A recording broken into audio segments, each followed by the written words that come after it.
Sai Chaitanya paramedical college लेकर आया है पैरामेडिकल काउंसिल और सरकारी नौकरियों के लिए उपयोगी पाठ्यक्रम। EMLT, radiology technician, health sanitary inspector में एडमिशन जारी है। हमारा पता याद रखें, Sai Chaitanya paramedical college, Ruby City Scan के ऊपर। खड़े रहो।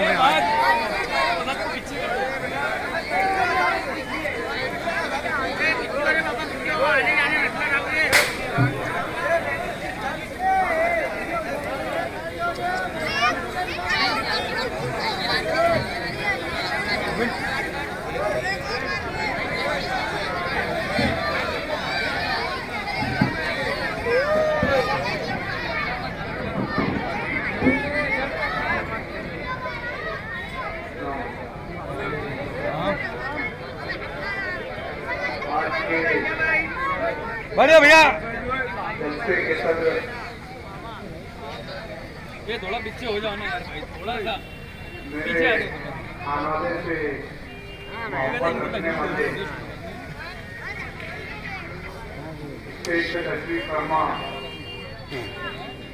और ऐसे तमाम ही लोग, नौजवानों, दोस्तों, बुजुर्गों, मैं सबसे पहले अल्लाह रब्बुल इज्जत का शुक्रगुजार हूं कि जिसने आज मुझे आप लोगों के बीच में हाजिर हुआ। मैं शहर के उन तमाम लोगों का शुक्रगुजार हूं जिन्होंने मुझ गुनहगार के लिए दुआएं की, रोजे रखे, नमाजें अदा की।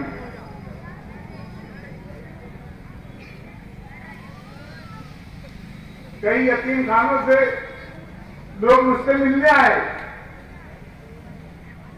और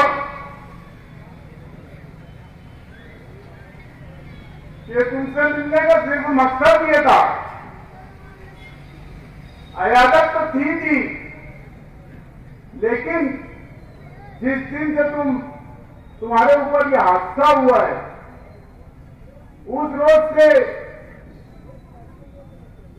कभी एक टाइम, कभी 2 टाइम खाना आ रहा था। बकरीद के दिन कुछ बकरे भेज दिए गए, तो क्या ये आप लोगों की तरफ से था या किसी और की? मैंने तो कहा भाई मुझे नहीं मालूम, बस बोले हम पूछते थे तो सिर्फ ये बोला जाता था कि आज मालिक भाई के नाम पे रख लो। ना नाम दिखाते थे, ना कुछ करते थे। मैं से उन तमाम लोग जिन्होंने मेरे वास्ते ये अमल किया, मैं उनका बहुत बहुत शुक्रगुजार हूं। और उन नामालूम लोगों का जिन्होंने, और उन लोगों का जो रात दिन मेरे लिए दुआएं किए, ये एहसान, ये दुआएं, ये दुआओं की बदौलत मैं आज आपके बीच में हूं। ये एहसान आपका मेरे ऊपर जिंदगी भर रहेगा। मेरे एक एक रूहे पर आप लोगों का एहसान रहेगा। 27 तारीख की रात का वाकया है। आयशा नगर, नूरबाग, ये सब इलाकों से मुलाकात का सिलसिला चालू था। मैं मुलाकात कर वापस हो रहा था। तकरीबन रात का 1 बजा था। शाह प्रिंटिंग मटेरियल्स के मालिक, मैं नूरबाग से निकलकर जब आगरा रोड पर पहुंचा तो शाह बिल्डिंग मटेरियल्स के मालिक रहमान शाह वहां मौजूद थे अपनी दुकान पर, और उन्होंने मुझे हाथ दिया कि बेटा चाय पी लो। उनकी दावत पर मैं रुक गया और कुछ ही लम्हा गुजरा होगा, मेरे बैठने के 5-7 मिनट या बहुत ज्यादा अगर पकड़ेंगे तो 10 मिनट, 10 मिनट के अंदर एक मोटरसाइकिल आती है, उसे 2 लोग उस पर सवार होते हैं। गाड़ी चालू थी, रुकी नहीं थी, और मैं समझता हूं कि बहुत ज्यादा 5 या 7 मिनट का फासला होगा, और आते ही साथ उसने अंधाधुंध फायरिंग मेरे ऊपर करना शुरू कर दी। मेरे आसपास के लोग कुछ समझ पाते, जब तक एक गोली, मैं खुद भी कुछ जब तक समझ पाता कि ये माजरा क्या है, तो एक गोली मेरे सीने में लगती है, तब मुझे एहसास होता क्या गोली चल रही है।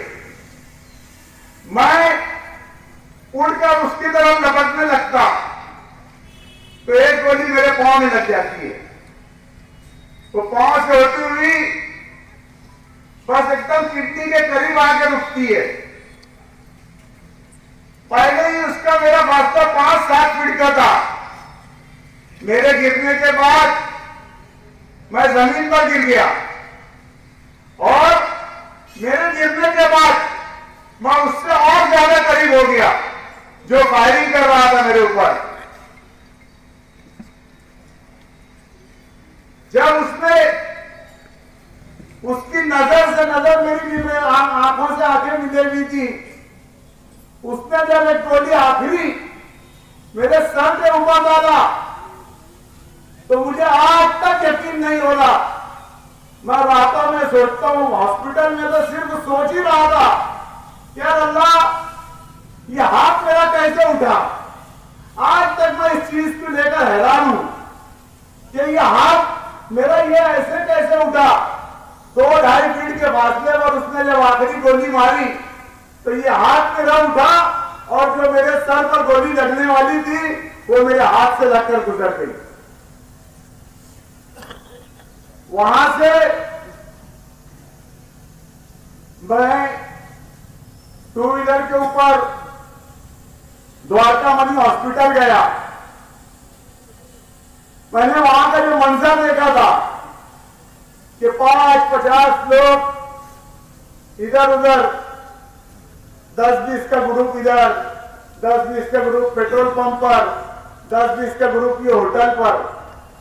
इनका ये प्रोग्राम था कि इसको गोली मारेंगे, इसके साथ के जो लोग हैं वो भागेंगे, तो बाकी लोग हम तलवारों से और बाकी हथियारों से इसके ऊपर हमला करेंगे। लेकिन जिसको बोलते ना अल्लाह रखे उसे कौन चखे, ये मारने वाले से बचाने वाला बड़ा था। मैं जिस वक्त उठा और उठ के 2 व्हीलर पर बैठा, 2 व्हीलर के ऊपर जब बैठने के बाद मैंने सबसे पहले कलमा पढ़ा, क्योंकि ये जो गोली थी, टांग की गोली तो मेरी टांग लटक चुकी थी, लेकिन ये जो दिल के पास की गोली थी, इसका मुझे एहसास हो गया था कि दुनियावी एतबार से शायद अब्दुल मालिक तेरा बुलाना आ गया है। कसम परवरदिगार की, मैंने अल्लाह रब्बुल इज्जत की तरफ, आसमान की तरफ सर उठाया और अल्लाह से सिर्फ एक दुआ किया कि अल्लाह आपकी मर्जी है तो मैं भी राजी आपके पास आने के लिए। बस मुझ बदनसीब के तमाम गुनाहों को माफ कर। और वहां से लेकर हॉस्पिटल तक मैं जब भी पहली मर्तबा हज के लिए गया था तो खाने काबा के ऊपर जब मेरी पहली नजर पड़ी थी तो मैंने सबसे पहली दुआ यही मांगा था कि अल्लाह मौत इज्जत वाली देना और मेरी कौम मिल्लत के लिए शहीद होने वाली मौत देना।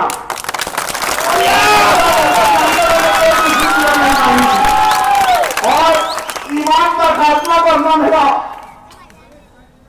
मेरे रब ने वो सुना।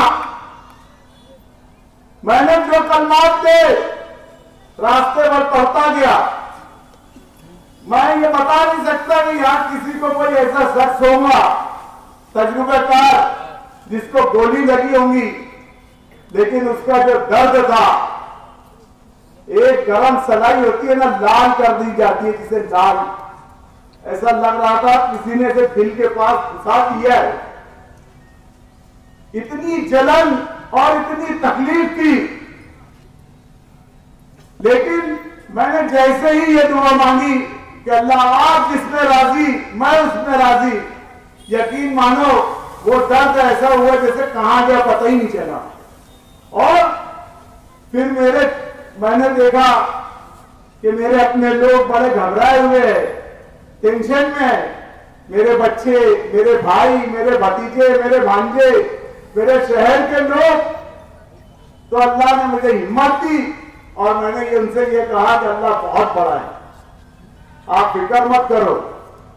ये सिर्फ उस वक्त ये हिम्मत देने का, इतनी तकलीफ में हिम्मत देने का मकसद सिर्फ ये था कि जो लोगों ने ये हरकत की है, कहीं मेरा शहर के नौजवान गुस्से में आकर कुछ गलत कदम ना उठा ले।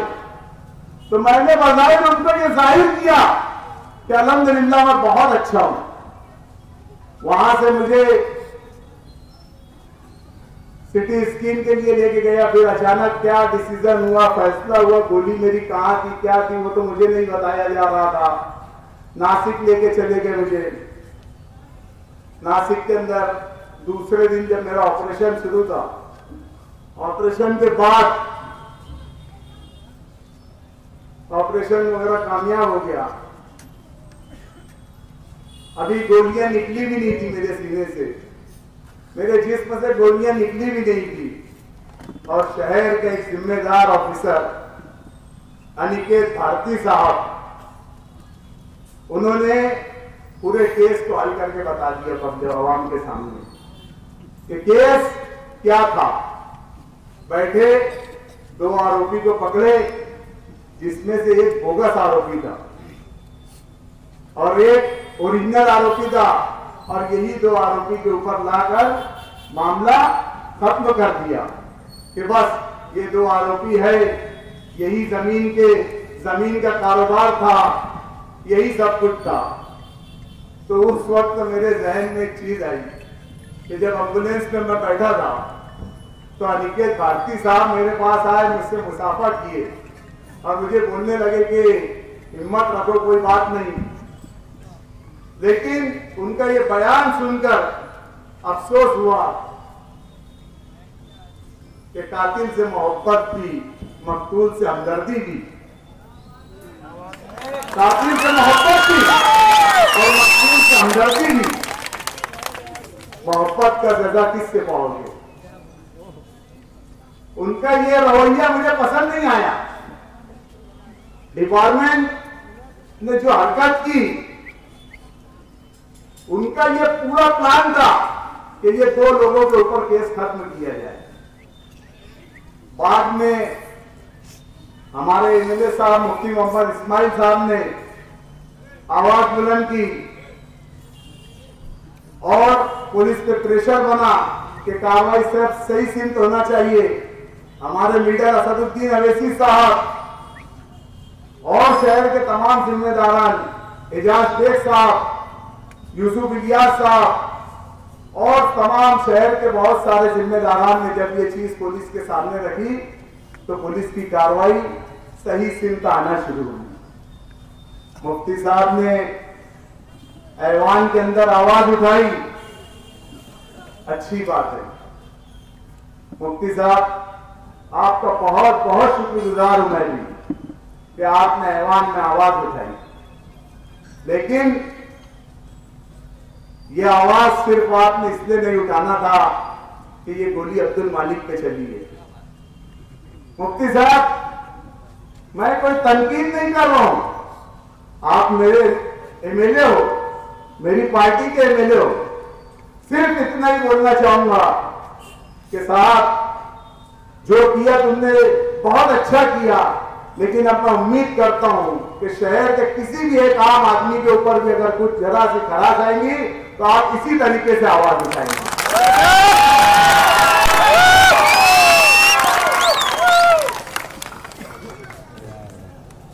शहर जैसे कि मैंने बताया कि अनिकेत भारती साहब ने पूरी जांच का रुख ही बदल दिया।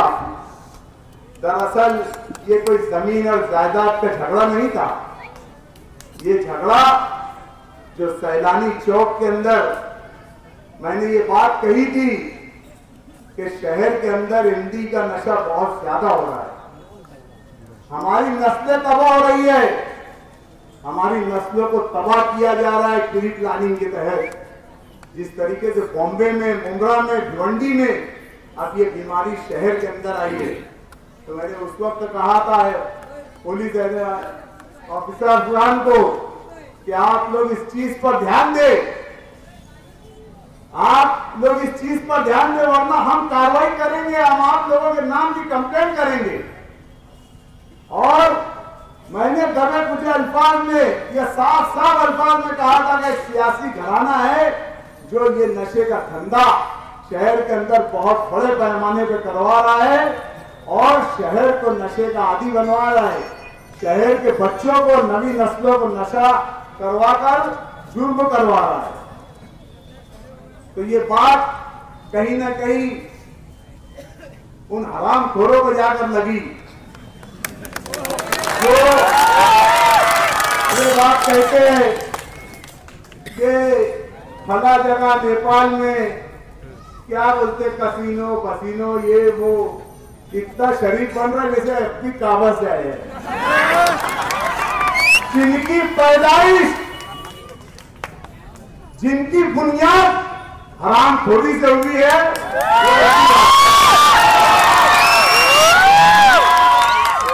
इसकी साहब के बयान से मैं उसी वक्त समझ गया कि बुद्धियों के अंदर हिम्मत इतनी कहां से आ गई। नहीं तो झगड़ा तो 1992-94 में चल रहा था ना। इनके अंदर या बुद्धियों के अंदर अबे गोली अब्दुल मालिक को लगी, 40-40 पुलिस आसिफ शेख रशीद के घर में बैठे। वाह, डॉक्टर खालिद निहत्ता घूम रहा, अब्दुल माजिद परेशान हाल घूम रहा, तुमको कोई फिक्र नहीं, मैं मरा पड़ा हूं, मुझे नासिक ले जाया जा रहा है। डॉक्टर खालिद ने बोला यार कम से कम उसका बंदोबस्त दो, ये हमें बंदोबस्त नहीं दिए, इन्होंने कहा बंदोबस्त दिए, वो आसिफ शेख रशीद के घर पर, वो खलील के घर पर, वो अकील के घर पर। तो मुझे बताइए कि ये माजरा क्या है? और कार्रवाई के नाम पर 2-4 दिन तुमने शहर में बहुत डंडे बरसाए, गरीब आवाम को तकलीफ दी, पान दुकान वालों को मारा जा रहा, होटल वालों को मारा जा रहा, शहर बंद कराया जा रहा और आरोपी मजे से घूम रहे। अरे तुमने तो इतने खबरी फैलाने की तो जरूरत ही नहीं थी, एक ही खबरी मिल गया गांव में, तो इतना बड़ा खबरी तुमको मिल गया। वो बोलता है कि पुलिस से पहले मुझे सब मालूम पड़ता है, यानी इसका मतलब अल्ताफ टकला का मर्डर भी तुझे मालूम है। इसका मतलब आरिफ कुरैशी का मर्डर भी तुझे मालूम है। इसका मतलब सिराज भैरवा का मर्डर भी तुझे मालूम है। इसका मतलब शफीक एंटी करप्शन में हमला करने वाले भी तुझे मालूम है। इसका मतलब रिजवान सर पर हमला करने वाले भी तुझे मालूम है। इसका मतलब इसराइल स्कूल में हमला करने वाले भी तुझे मालूम है। इसका मतलब एजाज बेग पर हमला करने वाले भी तुझे मालूम है। इसका मतलब शहर में कहाँ गांजा बिक रहा, कहाँ पाउडर बिक रहा, कहाँ एमडी बिक रही, कहाँ चरस बिक रहा, कहाँ जुआ चल रहा, कहाँ सट्टा चल रहा, ये सब तुझे मालूम है और यही तो मालूम रहता। तुझे इतनी अंदर की रिपोर्ट है तो सारे शहर का 2 नंबर के धंधे चला रहे, तुम क्या समझ गए? ये 2-3 मूंगफली के दाने मेरी जिस्म में डाल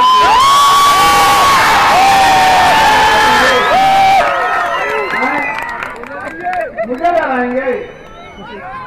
अरे यूनुस ईसा खानदान के अंदर जुल्म के खिलाफ और डर नाम की डिक्शनरी में चीज ही नहीं है। ये 2-4 मूंगफली के दाने, अरे हमारा ईमान है, अगर लिखी है मरेंगे, तेरे जैसे 20-25 लेके नहीं।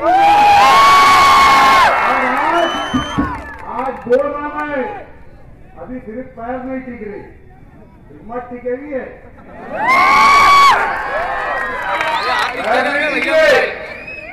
कुछ दिन में वो भी टिकेंगे इंशाअल्लाह। ये मत समझना कि मैं डर के दबक के बैठ जाऊंगा। मेरे शहर को तुम नुकसान पहुंचाओगे, मेरी नस्लों को तुम नुकसान पहुंचाएंगे, मेरी कौम को तुम नुकसान पहुंचाओगे। याद रखना, अब्दुल मालिक को जो नई जिंदगी मिली है, आज इस स्टेज पे मेरे वालिद भी मौजूद है, आज इस स्टेज पे मेरे भाई भी मौजूद है, आज इस स्टेज पे मेरे बच्चे भी मौजूद है, आज इस स्टेज पे और इस समाज पे पूरे मेरे खानदान के लोग भी मौजूद है। मैं उनके सामने ये बात कर रहा हूं कि अब मुझे जो जिंदगी मिली है, ये अल्लाह ने मुझे जो नई जिंदगी दी है, ये आप लोगों की दुआओं की बदौलत है।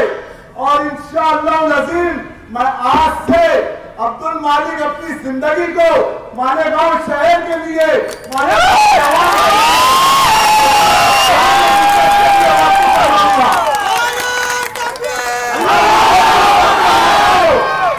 मैं घर से भी निकलूंगा। मैं इस नशे के खिलाफ, इस बुराई के खिलाफ आज मैं कोई सियासी तकरीर नहीं कर रहा हूं। मुझे सिर्फ और मेरे शहर का मुस्तकबिल बचाना है। कौन लड़ेगा लड़ाई? अरे हम लड़ेंगे लड़ाई, हम लड़ेंगे लड़ाई, नशे के खिलाफ लड़ेंगे, गुंडागर्दी के खिलाफ लड़ेंगे, बंदूक के खिलाफ लड़ेंगे। सीने हाजिर है, अरे गोली चलाओ,